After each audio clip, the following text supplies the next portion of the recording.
ഓം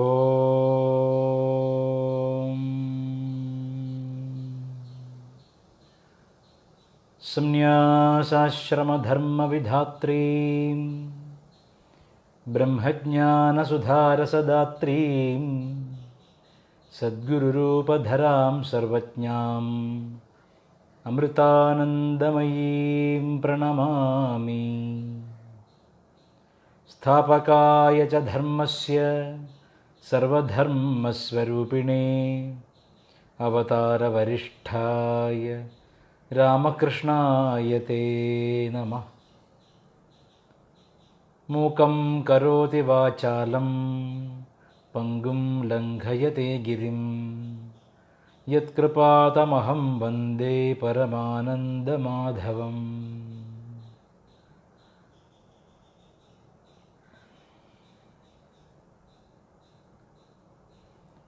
ശ്രുതിസ്മൃതിപുരാണാനാമാലയം കരുണാലയം നമാമി ഭഗവത്പാദശങ്കരം ലോകശങ്കരം.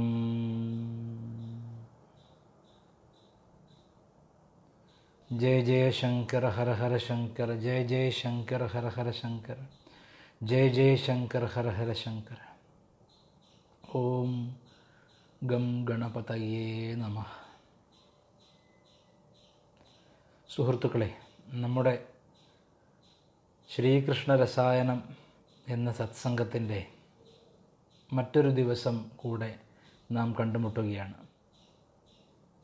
നമുക്കറിയാം, ലോകം മുഴുവൻ മരണത്തിൻ്റെ, രോഗത്തിൻ്റെ ഗന്ധം വമിക്കുന്ന ഒരു കാലഘട്ടത്തിലാണ് നമ്മളുള്ളത്. ഒരു പക്ഷേ ഇത്രയധികം ആളുകൾ ഒരുമിച്ച് ലോകത്തെല്ലാ രാജ്യങ്ങളിലും ആശങ്കയിലായിട്ടുള്ള മറ്റവസരങ്ങൾ കുറവാണ്.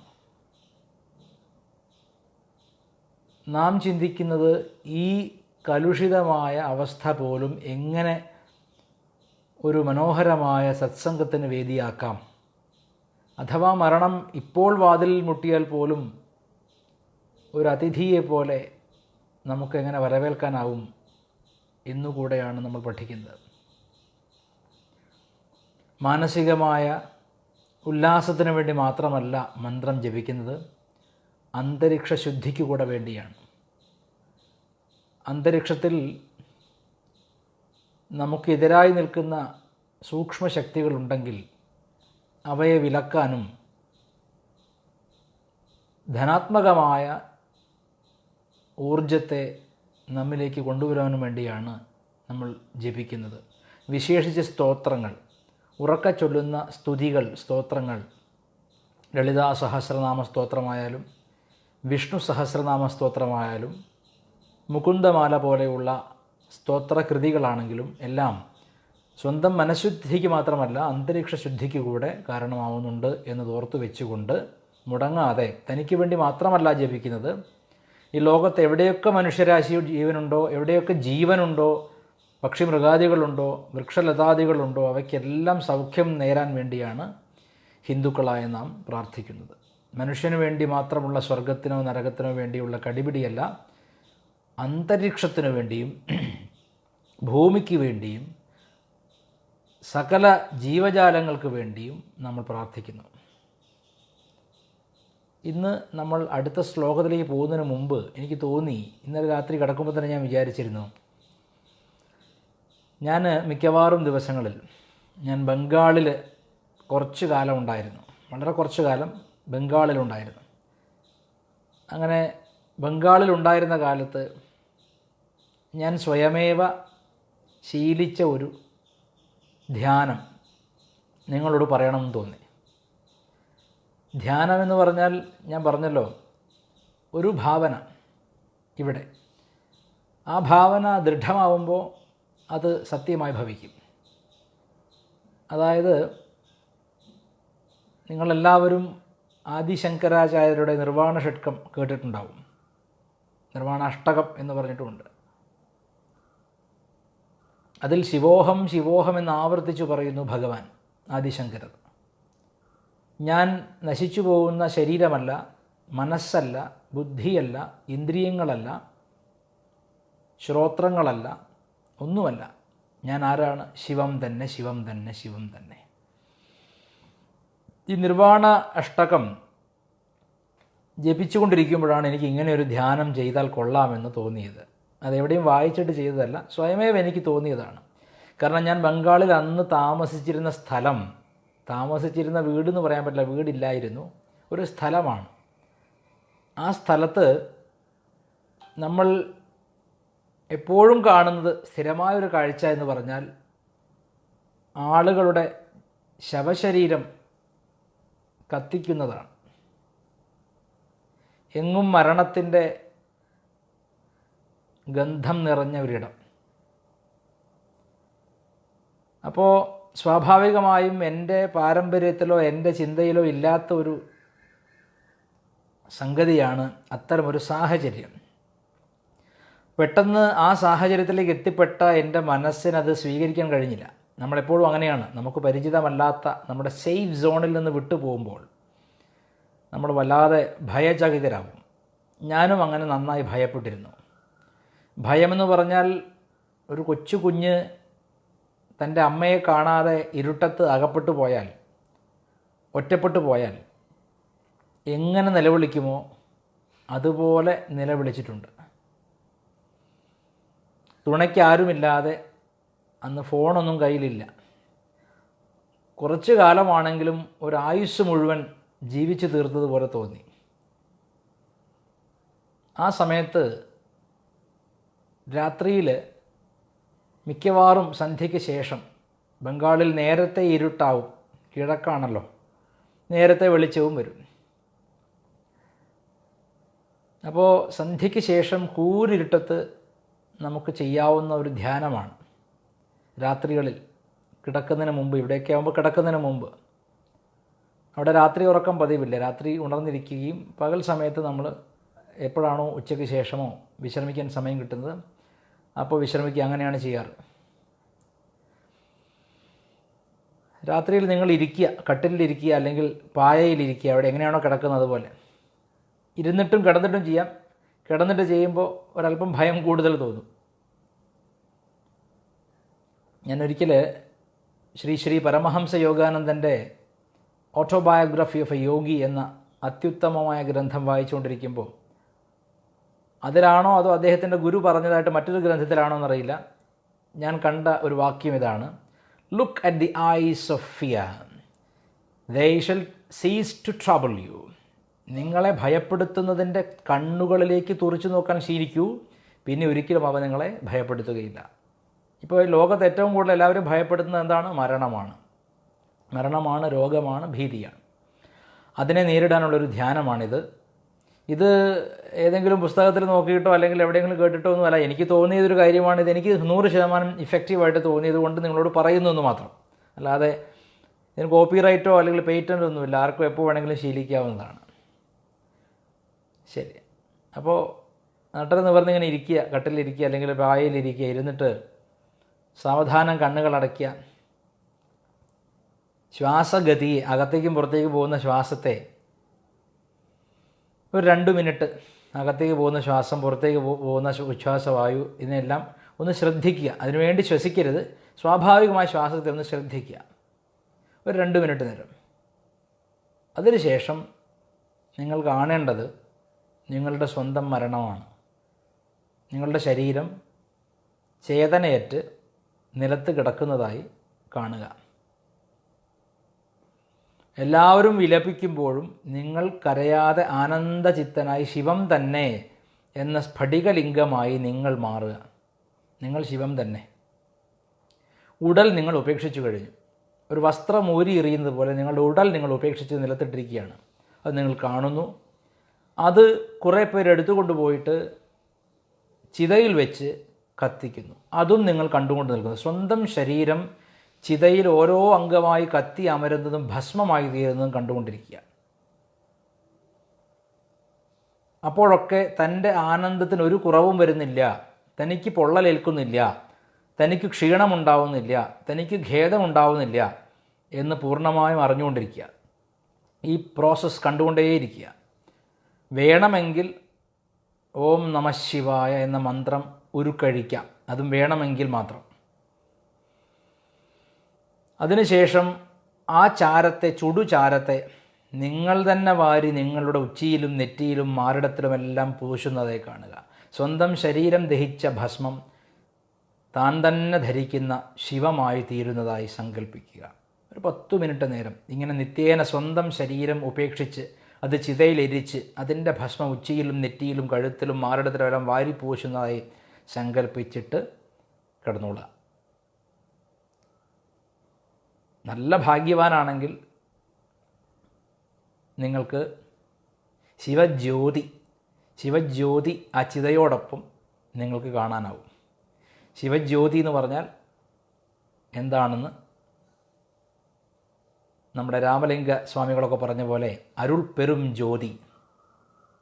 ആ ശിവജ്യോതി നിങ്ങൾക്ക് ഭാഗ്യവാനാണെങ്കിൽ കാണാൻ സാധിക്കും. അങ്ങനെ ഒരിക്കൽ നിങ്ങൾ ആ ശിവജ്യോതി കണ്ടാൽ പിന്നെ മരണം നിങ്ങളെ ഒട്ടും ഭയപ്പെടുത്തുന്നില്ല. ഇതൊന്ന് ശീലിച്ചു നോക്കൂ. എന്നിട്ട് വരുന്ന ദിവസങ്ങളിൽ കമൻ്റായിട്ടൊക്കെ എഴുതിത്തരൂ എന്താ തോന്നിയതെന്ന്. തെറ്റ് പറയരുത്, ഉള്ളതേ പറയാവൂ. നമുക്കറിയാമല്ലോ, നമ്മൾ പലപ്പോഴും ഈ മരണത്തെക്കുറിച്ച് പല കവികളും വളരെ സുദീർഘമായ ചർച്ച ചെയ്തിട്ടുണ്ട്, കവിത എഴുതിയിട്ടുണ്ട്.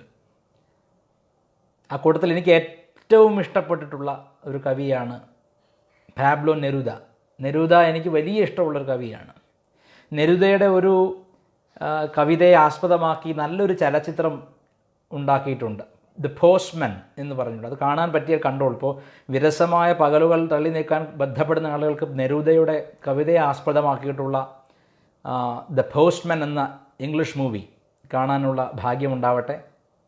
നെരൂദ പറഞ്ഞിട്ടുണ്ട്, death arrives among all that sound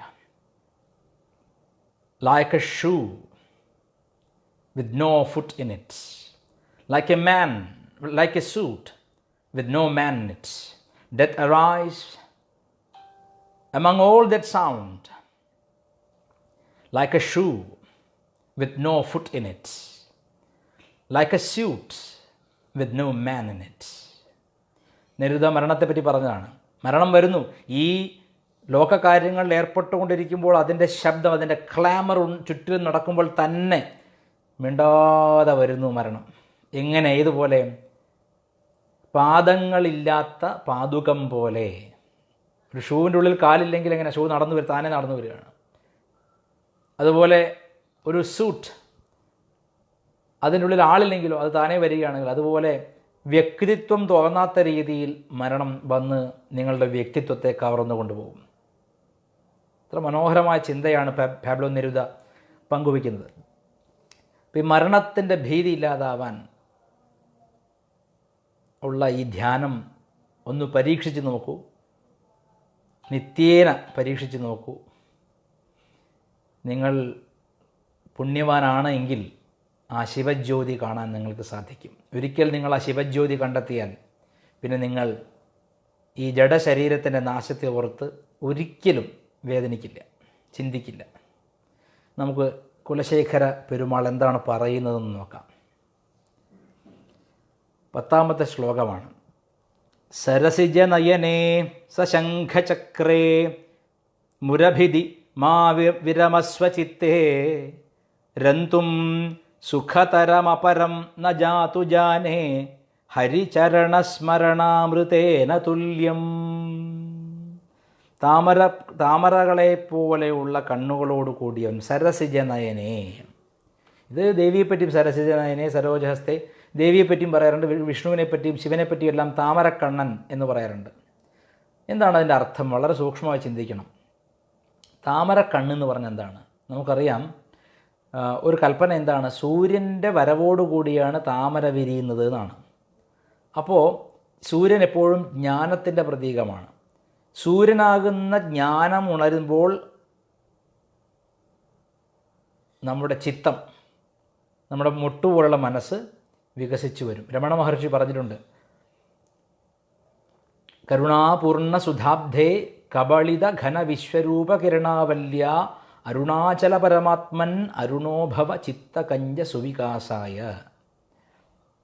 സൂര്യനെ ഗുരുവായിട്ടും ജ്ഞാനമായിട്ടുമൊക്കെ സങ്കല്പിച്ചാൽ ആ ഗുരുവിൻ്റെ വരവോടുകൂടി ശിഷ്യൻ്റെ ചിത്തമാകുന്ന പൂമുട്ട് താമരമുട്ട് വിടർന്നു പരിലസിക്കും എന്നാണ്. ഇപ്പോൾ താമരയുടെ പ്രത്യേകത അത് ജലത്തിലാണ് കിടക്കുന്നത്. അതിന് മേലെ ജലം വീണാലും ജലമുണ്ടെന്ന് തോന്നിയാലും ജലം അതിൽ പറ്റുന്നില്ല. പൂർണ്ണ നിസ്സംഗതയുള്ള ഈ ലോകത്തെ ജ്ഞാനദൃഷ്ടിയോടുകൂടി കാണുന്ന കണ്ണുകളാണ് താമരക്കണ്ണുകൾ. അല്ലാതെ വളരെ ഭംഗിയുള്ള വലിയ കണ്ണുകളാണ് കൃഷ്ണൻ്റെ എന്നും മാത്രം അർത്ഥം അതിലില്ല. അങ്ങനെയാണ് ശ്രീകൃഷ്ണൻ സുന്ദരനാണ്, കോടി കോടി മന്മഥ സ്വരൂപനാണ്, കോടി കാമദേവന്മാർ ചേർന്നാലും ഒരു ശ്രീകൃഷ്ണനാവുന്നില്ലെന്നാണ്. പക്ഷേ അതിന് മറ്റൊരു അർത്ഥം കൂടിയുണ്ട്. എന്താണ്? ഈ ലോകത്തിൽ യഥാ പത്മപത്രം ഇവ അംഭസേ എന്ന് ഗീതയിൽ പറഞ്ഞതുപോലെ ഈ ലോകമാകുന്ന ജലധിയിൽ ഒട്ടും ഒട്ടലില്ലാതെ എന്നാൽ അതിനകത്ത് വസിക്കുന്ന താമരയെപ്പോലെ. താമര എടുത്തു കഴിഞ്ഞാൽ അതിൽ ജലമെല്ലാം ഊർന്നു പോകും. ജലമുണ്ട് എങ്കിൽ ജലം ഊർന്നു പോകും, ഒന്നും ഒട്ടുന്നില്ല. ഒന്നിനും ഒട്ടാത്ത ജ്ഞാനദൃഷ്ടിയാണ് ഈ താമര കണ്ണെന്ന് പറയുന്നത്. അതിൻ്റെ സൂക്ഷ്മാർത്ഥം അതാണ് എന്ന് ചിന്തിക്കണം. അങ്ങനെയുള്ള സരസിജ നയനനായിട്ടുള്ള ശ്രീകൃഷ്ണൻ ശംഖചക്രേ, ശംഖും ചക്രവും ധരിച്ചിട്ടുള്ളവനുമായ. ഈ ശംഖും ചക്രവും എന്നൊക്കെ പറയുമ്പോൾ നമ്മൾ വിചാരം ഇതൊരു ആയുധമാണ് അല്ലെങ്കിൽ ഒരു കാഹളം മുഴക്കാനുള്ളതാണെന്നാണ്. ശംഖ് ചക്രം. എന്താണ് ശംഖും ചക്രവും? ശംഖ് കേൾവിയാണ്, ശ്രോത്രിയം. ശ്രോത്രിയനാണ് ഭഗവാൻ. എന്നുവെച്ചാൽ ഭഗവാൻ ശ്രുതിയെ മുഴുവൻ താൻ തന്നെ ഉൽപ്പാദിപ്പിച്ച് താൻ തന്നെ കേട്ടിരിക്കുന്നു. ശരിയായ കേൾവിക്കാണ് ശംഖ്. ശംഖ് എന്ന് പറയുന്നത് ശരിയായ കേൾവിയാണ്. മംഗളകരമായതിനെ കേൾക്കാനുള്ള കഴിവിനെയാണ് ശംഖ് എന്ന് പറയുന്നത്. ചക്രം സുദർശനമാണ്. ചക്രം സുദർശനം എന്ന് പറഞ്ഞാൽ ശരിയായ കാഴ്ച. ഭദ്രം കർണേഭിശൃണുയാമ ദേവാ. ഭദ്രം പശ്യേ, കണ്ണുകൊണ്ട് നല്ലത് കാണട്ടെ, കാതുകൊണ്ട് നല്ലത് കേൾക്കട്ടെ.